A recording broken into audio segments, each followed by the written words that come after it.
Hola. Well, the chaos continues here. I don't know about your place, but I think I have something that might be useful to you. It's been useful to me. Speaking of things that might be useful to you, it has occurred to me that since I am a little more inclined to speak slowly and deliberately and thoughtfully on this platform, this medium, you might want to listen to this at double speed. I do that with some of the videos I watch. Some of the people I watch, they talk even slower than I have been doing. The cool thing about doing that is cut your time in half. So anyway, just a thought. Well, the chaos continues here at the Old Goat Garage and Institute of Lower Learning. It's not bad. Not near as bad as it has been many times in life, but it goes on. That's life, I think. I think I've told you, well, I know I've told you before about life in 3 easy lessons. Life lesson number 1, life is cruel. Life lesson number 2, God's bigger than life. Jesus is Lord. Life lesson number 3, the sooner you and Jesus talk about number 2 and number 1, the better your life's going to be. It may not be easier, but you're going to have a shot at having peace and hope and comfort and joy and love and, some of those things. Communion, first and foremost. Have a relationship with your Creator, your Recreator, if you come to really know who Jesus is. Made all the difference in my life. I was going to save this for the end, but I want to say it now. I don't want to give you churchy garbage. I only want to share things with you that I have experienced and for the most part it's going to be and. I want to share things with you that I know work. Things that have been transformative, things that have preserved my life and taken the chaos and vanity, the emptiness, the nihilism of my life and given it trajectory and purpose. So anyway, let's jump in here. I'm sure you've seen the title already. Bitter, broken, or bananas? Which one are you? So, well, I'm none of those 3. Yes, you are. I'll hit bitterness first. Well, no, let me hit bananas first. I had a friend a number of years ago. He's now passed on, but just kind of lived somewhat of a charmed life. And as he listened to me in a public forum that I occasionally engaged with, he came to the conclusion that his life was radically different than mine. And he told me, he said, my mommy and daddy loved me and they took care of me and I've had a good life. And at this time he was in his late 50s, mid 60s, somewhere around there. I'm not sure exactly where. But he couldn't really relate to my perspective on life because I came out of chaos and, there's still some of that, but there's not the hopelessness. There's not the emptiness, the drudgery, the sense that I'm a rat in a wheel kind of thing that there was when I was young in life. So anyway, this guy just couldn't fully relate. He didn't discount what I was saying, and particularly because he saw the places where I engage with people, and particularly, as I've mentioned before, I'm most competent to do that probably with broken people, with hurting people, with people who've really been beat up by the world. And I hate to have to add this, but I really need to, people who in many instances have been church hurt. I hope that even those of you who haven't been church hurt or haven't been involved with church at all, I hope that something will ring true, because you don't have to be involved with the church world or the religious world to experience a lot of what I'm talking about. So anyway, let's get back to this. I say that a lot, don't I? Anyway, or at any rate. And I usually follow it with in case you hadn't noticed. Someday somebody will count all those and, charge me a penny a piece for them. I don't know. You'll be rich if you do. Where I want to start is the premise, the statement that you're either bitter, broken, or bananas. My friend was bananas because for many years of his life, he lived under the delusion that the good, smooth, plotting, careful, planned, structured, engineered existence would just be the pattern of his life. And he continued in that vein, not critical of me, but just aware of the difference between him and me until his adult daughter passed away of cancer. And in those grieving months and probably years, really. We had more than one conversation about that. And in one of those conversations, he said, I get you now. I understand. We owe a debt of gratitude to modern psychology, if for nothing else, for this term, and that term is denial. It's amazing how adept we are at convincing ourselves that what is ain't so. And especially when we're talking in terms of deficiencies in our own skill set or our own behavior, our own attitude, our own lifestyle. I'm going to blame this on the Holy Spirit. A number of years ago, I received this transmission. The mind excuses what the heart chooses, and the heart does not gravitate towards pain. Sometimes that's not entirely true, because somebody who's lived in a lot of pain and they've never received resolution for that, sometimes they embrace the suck, to borrow from our modern terminology, to validate the way that they're feeling and the way that they're living life, and usually that means a dysfunctional life. But at any rate, there we go again. What's it mean to be bitter? To be bitter means that you have unresolved hurt or loss, failure, trauma, crisis, pain, disappointment, disillusionment, abandonment, betrayal, any or all those things. What's it mean to be unresolved? Well, something that's unresolved is a negative that has not yet been turned into a positive. Did you know that negatives can be turned into positives? That's really where we're going today. But I won't argue with you if you think that's a ludicrous statement. I'll tell you why I once thought that was a ludicrous statement. So what's it mean to be resolved? Again, it means to take something that on the face of it is frightening and painful and discouraging and disempowering and maybe even disabling, and to turn it into an asset, to turn a liability into an asset. A lot of people live in bitterness because that's just beyond the scope of their imagination or comprehension that kind of resolution can take place with human problems, human heartaches and setbacks and failings, losses, broken relationships, etc. So, are you bitter? Or are you broken? Or are you bananas? Well, let's go move on to broken. What's it mean to be broken? Well, brokenness has multiple components. First of all, brokenness means that you've had a loss, but additionally, it means that you've come to some level of acceptance of that loss. You're no longer fighting against it. You no longer are trying to overcome the impossible. You're no longer trying to surmount the insurmountable object. You just accept that it's there. I have an uncle who was a Nam-vet, and he talked about his translator, who was a Vietnamese man who had lost his arm in a war.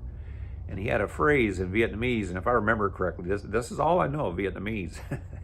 Het Roy. The man's explanation was just, there's no reason, it just simply is. Well, it doesn't have to be that way. Broken people are people who, in spite of their losses, in spite of maybe even their hopeless situation, haven't given up hope. I think of Viktor Frankl, a Jewish psychiatrist who was in one of the death camps in World War II, and he noticed that some of the people who came in the camps long before they became the walking skeletons we've all seen pictures of, gave up and died. And there were other people who, much longer than the average, much longer than most of their contemporaries became those walking skeletons, and they survived. And as he began to talk to people and began to observe, he realized the difference between those two groups was hope. Hope or the lack of hope. Brokenness doesn't mean that everything is ever going to get better, but it means that you refuse to abandon hope that something good can come out of even something bad. Secondly, along with that acceptance and that idea that a negative can be turned into a positive potentially, brokenness means that you are willing to not be a victim and therefore not become a victimizer, but you're willing to take the chaff, the broken pieces, and believe that those are empowerment, that those are tools, those are equipping for what lies ahead in your life. You know, to be honest with you, and you know, if you want more on this and you haven't seen yet, go watch the video, Who's Your Daddy? I don't want to go through what I went through as a kid. And there's been some experiences I've had as an adult, some of them rather protracted. I don't want to go through again, but there's not one of them that I regret going through, because they've all been used to make me who I am and to equip me to have a purpose that's bigger than making money, bigger than my status and my various career choices. All those things I experienced, especially the hard time as a kid. The war zone I lived in from the age of 4 to the age of 19. All those things equip me to be useful to other people, to have a basis for building a relationship that so far transcends just simply sharing common interests or common activities. So brokenness means that you buy into the idea that part of what's going on is equipping you for edifying, for building up, for investing in, for comforting, for strengthening, for facilitating. There's one of my favorite passages of Scripture, and again, I don't want to be churchy, but I do want to share what has worked for me. And one of the things that's worked for me is to come to the realization that, well, let me paraphrase it. I'm not sure I can quote it exactly, but the writer there says, "Blessed be the God of all comfort, who comforts us in all of our afflictions," or in other words, our hardships, so that, for this reason, and I'm adding those words, of course, so that we can comfort others also with the comfort wherewith we ourselves have been comforted of God. I mentioned another video, you know, when you're looking for people to be father figures, mother figures, to be big brothers, big sisters in your life, to be mentors, that you want to reach a hold of somebody's hand that's a step or two down the road in front of you, but you also want to be reaching back. And it's a powerful thing when you have the awareness that some of what you've been given in the way of comfort, instruction, maturity, wisdom, understanding, that some of that isn't just for you. In fact, none of it's really just for you. Yes, it is for your peace, for that peace that passes understanding, that calm in the middle of the storm, but it's also so that you can help somebody else achieve that too. So brokenness is really buying into that process whereby something terrible, something that may be ongoing. I think a lady named Johnny Erickson Tada, T-A-D-A, I believe is the spelling of that. If you don't know about Johnny Erickson, you need to look her up.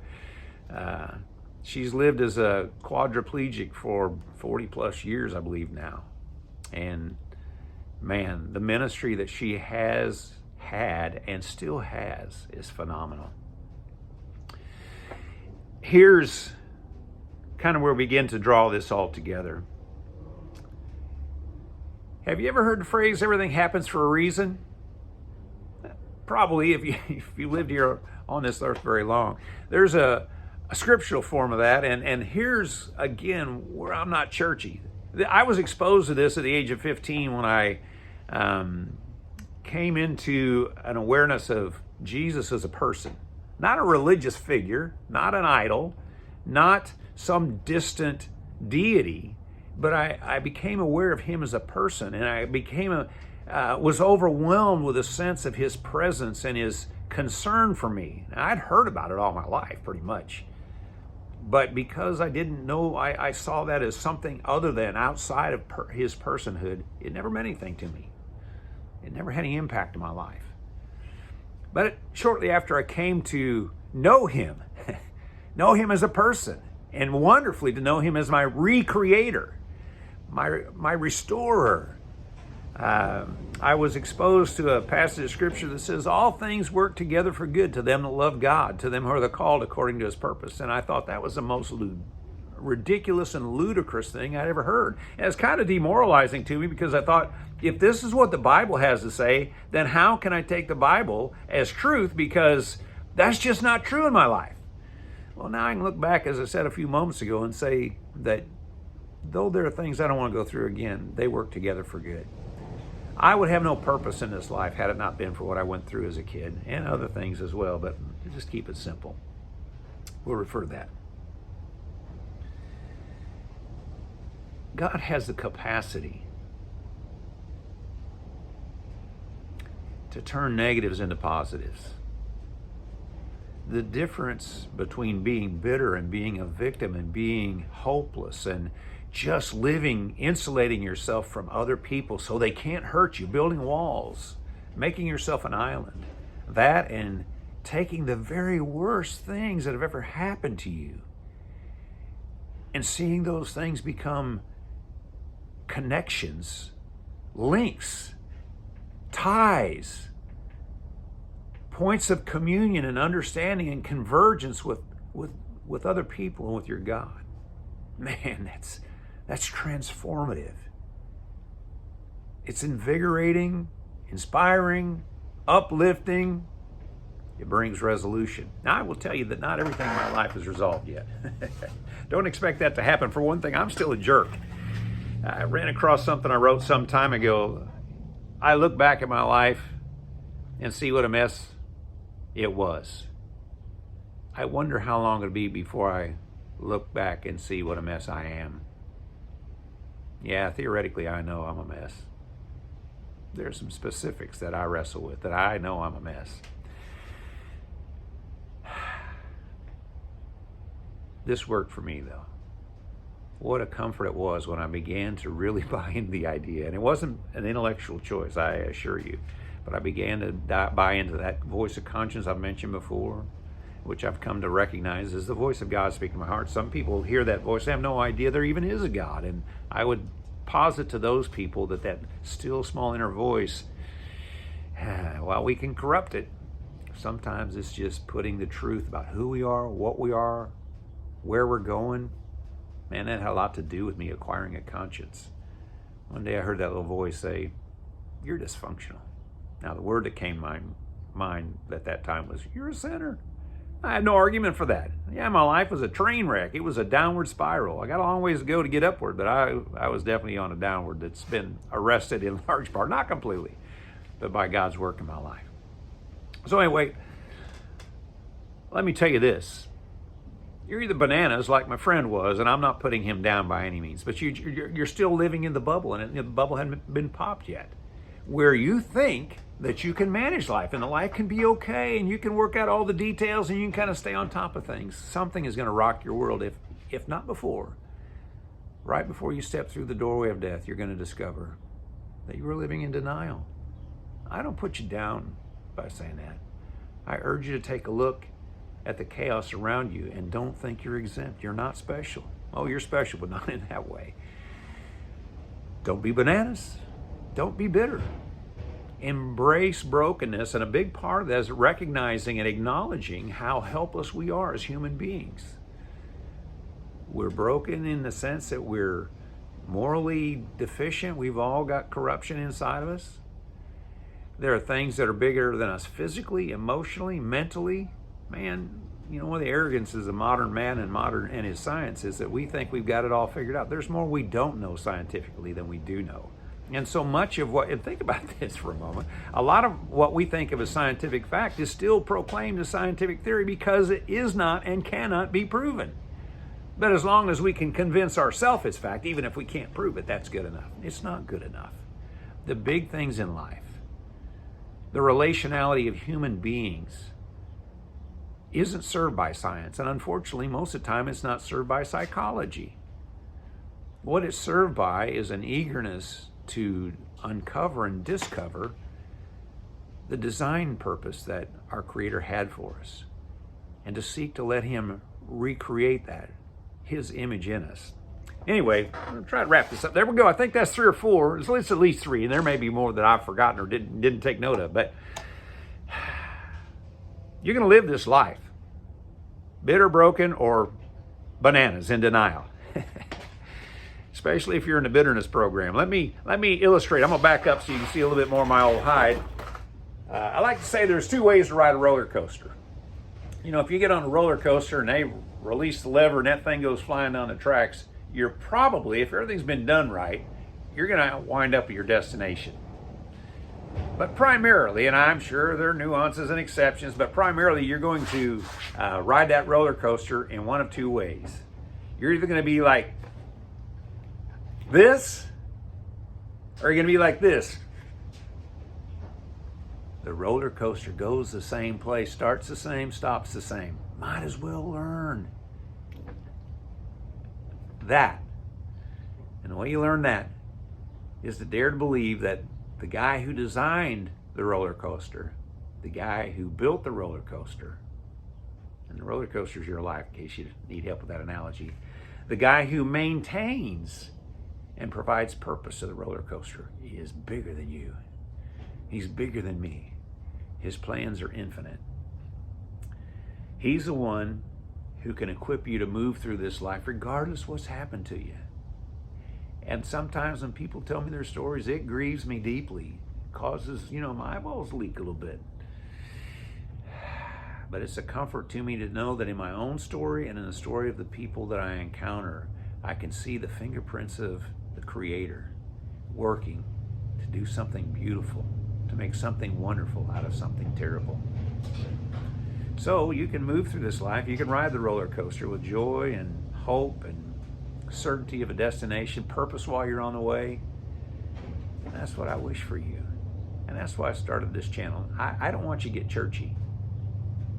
I want you to get close to your Recreator, the one who can make meaning and sense out of this chaos. Wish you well.